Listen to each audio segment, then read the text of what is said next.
బైబిల్‌లో మనందరికీ నోవాహు బాగా తెలుసు. నోవాహు, జలప్రళయం మరియు ధనస్సు. ఈ విషయం అందరికీ తెలుసు. చాలామంది ఈ యొక్క ధనస్సుని రెయిన్‌బో, ఇంద్రధనస్సు అలా అనుకుంటుంటారు. నోవాహు కాలంలో మనుషుల చెడుతనం బట్టి దేవుడు జలప్రళయాన్ని తెప్పించాడు.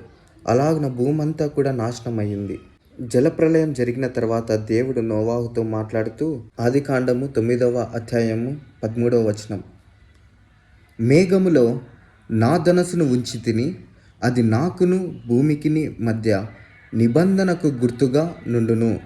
ఈ యొక్క వాక్యంలో దేవుడు ఆ యొక్క జలప్రళయాన్ని బట్టి మనుషులను ఇంకా నాశనం చేయను, దానికి గుర్తుగా నా ధనస్సును ఈ భూమిపైన ఉంచెదను అంటూ నోవాహుతో ఒక నిబంధన చేస్తున్నాడు. నేను ఇంకా ఎప్పుడు కూడా భూమిని నాశనం చెయ్యను అని నిబంధన చేస్తూ ఆ యొక్క ధనస్సును భూమిపైన ఉంచాడు. ఈ యొక్క ధనస్సు ఏమిటి అని మనం ఆలోచిస్తే, చాలామంది సైనికులు వారందరూ కూడా వారిని శత్రువులను ఓడించడానికి యుద్ధ రంగంలో, యుద్ధ భూమిలో ఉపయోగించే ఈ ధనస్సు, అలాంటి ఈ ధనస్సే దేవుని ధనస్సు. ఆ యొక్క ధనస్సును దేవుడు తన చేతి నుండి ఈ యొక్క భూమిపైన ఉంచాడు. మనుషులను ఇంకా నాశనం చెయ్యను అని చెప్తూ ఆ యొక్క ధనస్సును ఉంచాడు.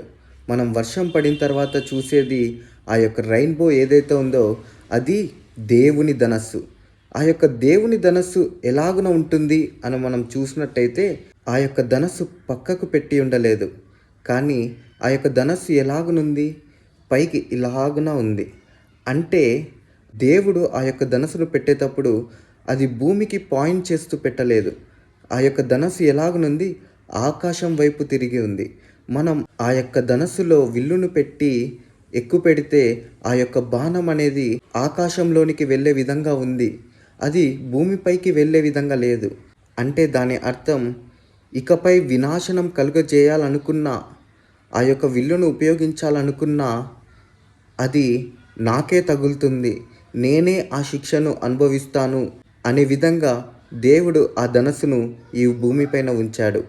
ఇక మనం చూసినట్టయితే అది నార్మల్ రెయిన్బో అయితే కాదు, అది దేవుని యొక్క ధనస్సు.